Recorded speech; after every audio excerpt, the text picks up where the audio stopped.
though I don't really believe in luck, but I feel lucky to know her and have her as my friend. I look forward to it.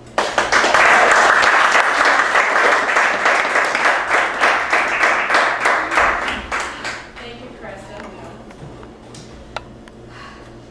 Before I go on, I just have to share how much your music touches my soul, my heart. Oh my God, you're so gifted.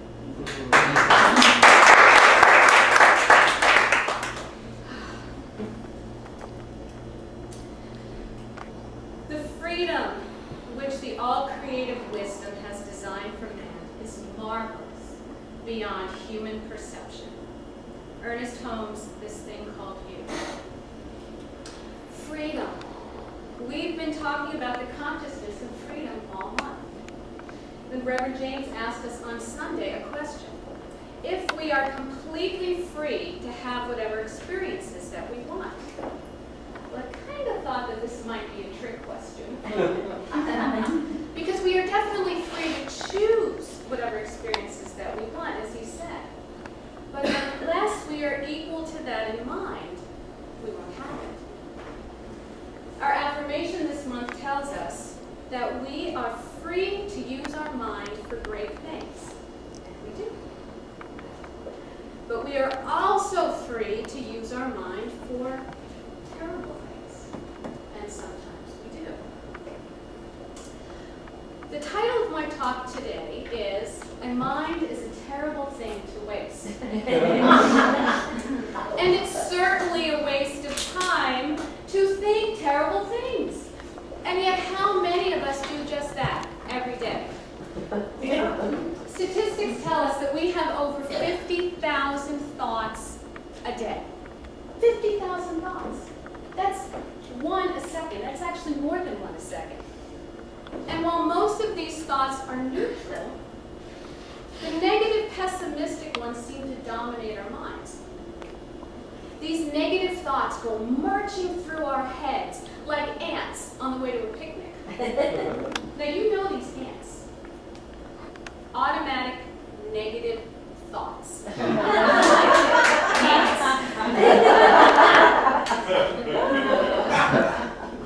Ernest Holmes said, "It's a known fact that thoughts, often repeated, form patterns in our mind which automatically reproduce themselves." Automatically, like viruses. These pessimistic thoughts infect our mind with doubt, with worry, with fear, with criticism, with complaints, with resentment. Shall I go on? I think you guys get the picture. These terrible thoughts, like the terrible twos, throw tantrums in our head. They scream. They shout. Shake our body onto the ground. They scream. Come on, you guys know this. They shout. Shake our body onto the ground. They cause us to roll around on the floor in tears, stamping our feet until they get what they want. And what do these thoughts want? They want to be in control. They want to be right. Let me give you some of my terrible twos. I'm worried that this talk won't be long enough, or maybe it's going to be too long. Or, why did I wear a dress when everybody's so casual? It's so hot, I have to put my hair in a ponytail. I really want it to be rolling down and looking beautiful. These are just in the last 20 seconds.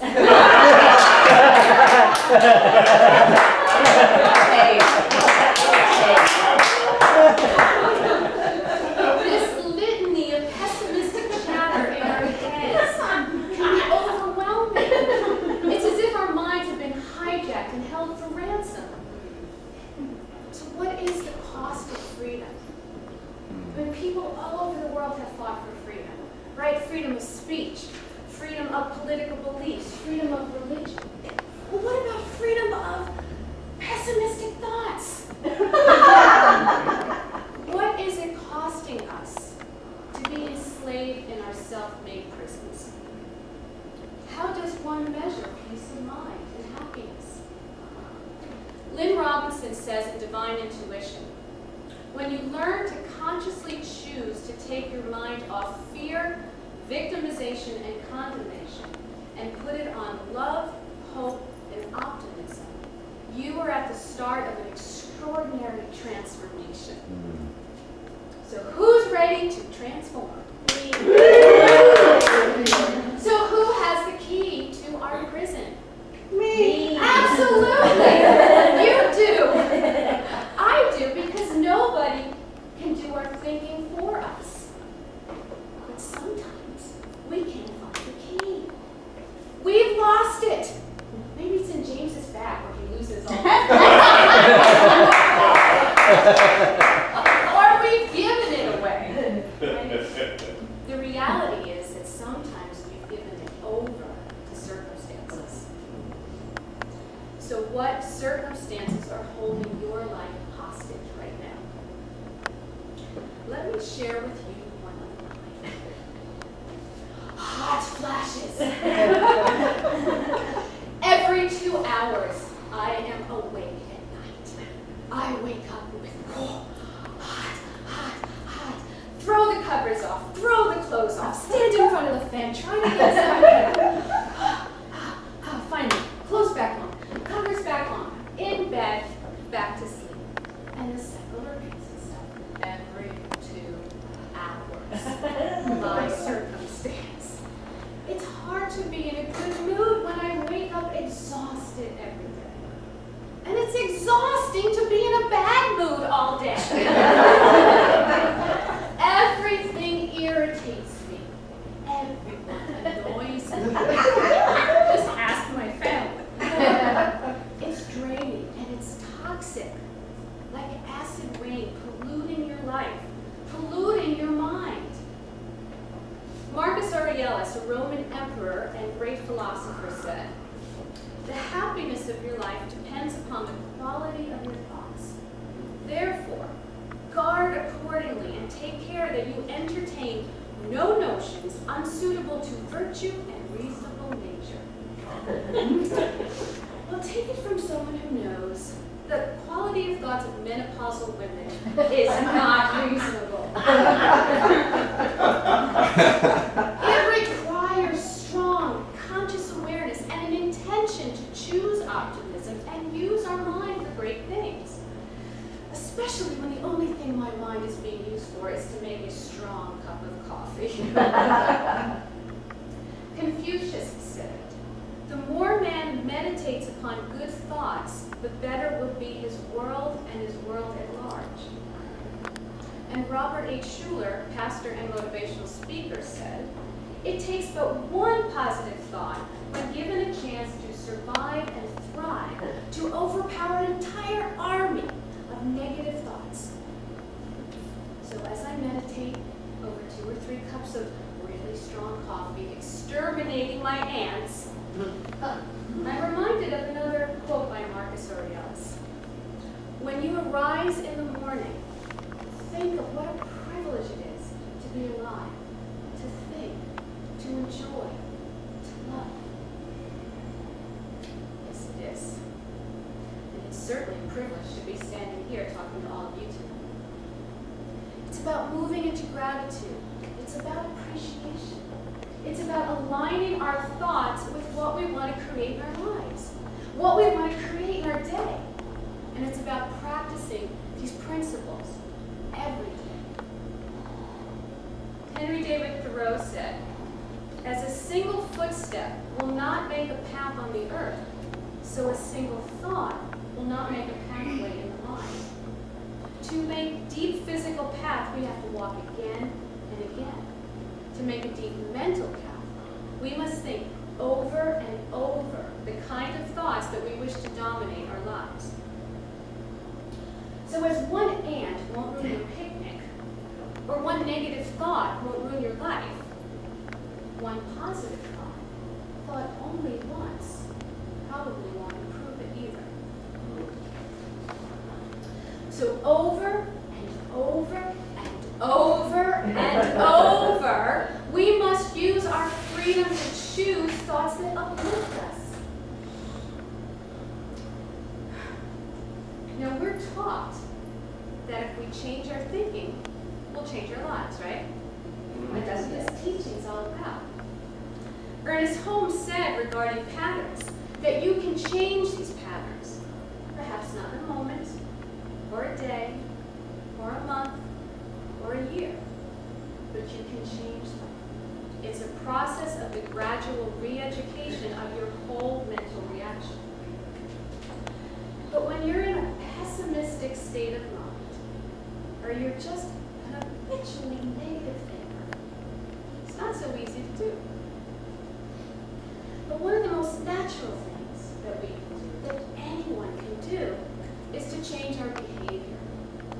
It's act as if. Act as if I'm successful.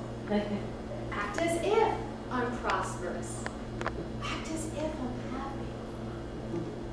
We become what we pretend to be. Mary Morrissey, who we've been studying in Prosperity Plus, teaches us to ask ourselves, how would a successful person behave? Could they behave like one? How would a prosperous person? They do. Then go do that. And what would a happy person act? How would they act? And then start acting that way. When we act differently, we begin to feel different. And then we begin to think differently. Julie Cameron said in The Artist's Way, we attempt to think our way into right actions rather than act our way into right thinking. So sometimes we need to come at this right thinking through a different approach. Sherry Carter Scott, author of If Life is a Game and These Are the Rules, one of my favorite books, says, it takes courage to embrace the idea that what you make of your life is up to you and to actually do what you need to do. Courage is learned in the moment that you take a leap of faith and you take action. So let me share with you a very personal story about courage and taking action. About a month ago, I was home alone with the kids, watching TV with my daughter and my son. You know, typical, whatever. Wednesday, Monday, Tuesday night, I don't know what night of the week it was anymore. And we heard some noise outside of our window, and it sounded like a helicopter. So we didn't think anything of it. We live off the 210. There's always a helicopter flying around over the foothills. There's always, you know, a mountain lion or a bear. Never know. So we don't really give it too much thought. A few minutes go by, and the helicopter noise is getting louder and louder. We decided to think, wow, it sounds like it's right outside my window.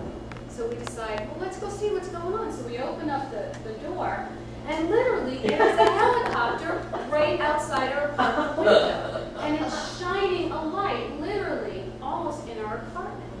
And we thought, well, that's really odd. I wonder what's going on. So we go back inside. Again, we try not to think anything of it.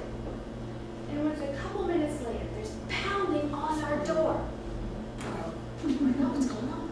So I went to the front door, opened the door, and right there in my front door are 3 policemen, 4 firemen, and a helicopter literally shining in my eyes. What the heck is going on? So I was like, is everything okay? And the policeman says, excuse me, ma'am, can you please step outside? I'm like, yeah, is everything okay? What's going on? And he wants to know who's home. I said, well, myself, my daughter, and my son. He says, is everything okay? What's going on? I said, I have no idea. Why is there a helicopter shining a light in my window? Well, the policeman begins to tell me that, well, we just got a 911 call from your apartment. 911 call? I know I didn't make it. My daughter didn't make it. And I'm thinking, where's my son? I'm pretty sure he's in his room playing video games. So the policeman says, well, can we come inside? And obviously, of course you can come inside. And, you know, he talks to my daughter, and they said, I need to talk to your son. I said, well, I'm pretty sure he's in his room. Well, as soon as the policeman starts to go into our hallway, to go into the bedroom, my son comes rushing out of his bedroom, falls on the floor, hysterically crying. I'm sorry, Mommy, I'm sorry, Mommy, I'm sorry, Mommy. And they handcuff him. And of course, at this point, the ants are marching through my head. Not some very terrible thoughts are going through my mind, like, oh my God, what has he done? Oh my God, what's going on? Well, what had happened was during the time that I'm watching television with my daughter, my son had locked himself in his closet, and his ants were marching through his head. And in that moment, he had a choice to give into those ants or to act differently. And he chose to call 911. He had the courage to ask for help and take a leap of faith for a different outcome.